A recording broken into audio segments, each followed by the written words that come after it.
I just finished Belly of Salt. Let's talk about it. Belly of Salt has us following two characters. Ava, who has just joined the Orbital Cavalry and is firmly entrenched in basic training, and Iskander, a young man striking out on his own in the world with a couple of bucks in his pocket and a head full of dreams. Namely, his dream of being a freight lift mech pilot and building some sort of stable future for himself in that. Until, of course, he inevitably learns that people use their mechs to fight, and, well, we can all tell where that's gonna go. I'm going to stop the summary here, though, because that's kind of all of the pertinent information within episode 1.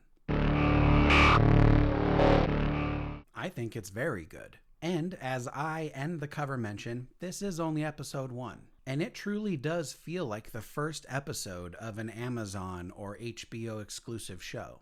I actually think this would make a really great miniseries. This book is very introductory, there's a lot of world building, but the author does a great job of giving us enough forward momentum that we're gathering the world building through the adventures of the characters, rather than the traditional method of, here's a bunch of lore and world building so that you can understand what's going on. I think we got a great understanding of who Ava and Iskander are, and enough about them and what might happen in the story for us to latch on to them and keep us interested for the next two pieces.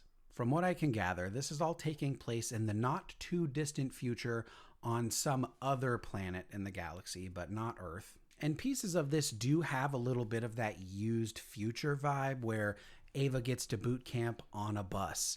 Iskander buys his mech off a budget junkyard lot. He works in a freight shipping yard. And I guess the point of what I'm trying to say for that is that it feels appropriately future-y, but not so future-y as to be foreign. Future-y? I meant futuristic.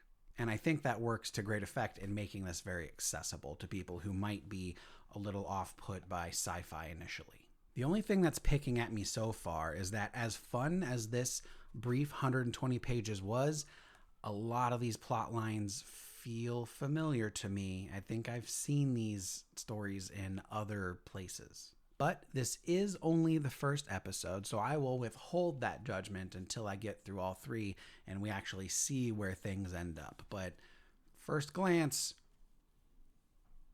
I might know what's happening here. But there's still 2 episodes to go, so we'll see what comes of that.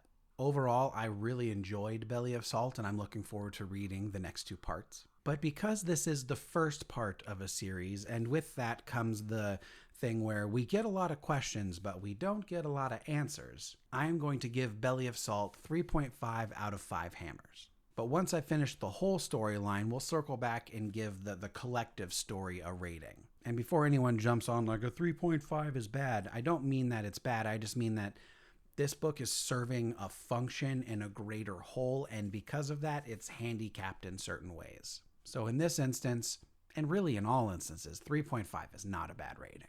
But as I said in the author mail video, this cover is like a 6 out of 5.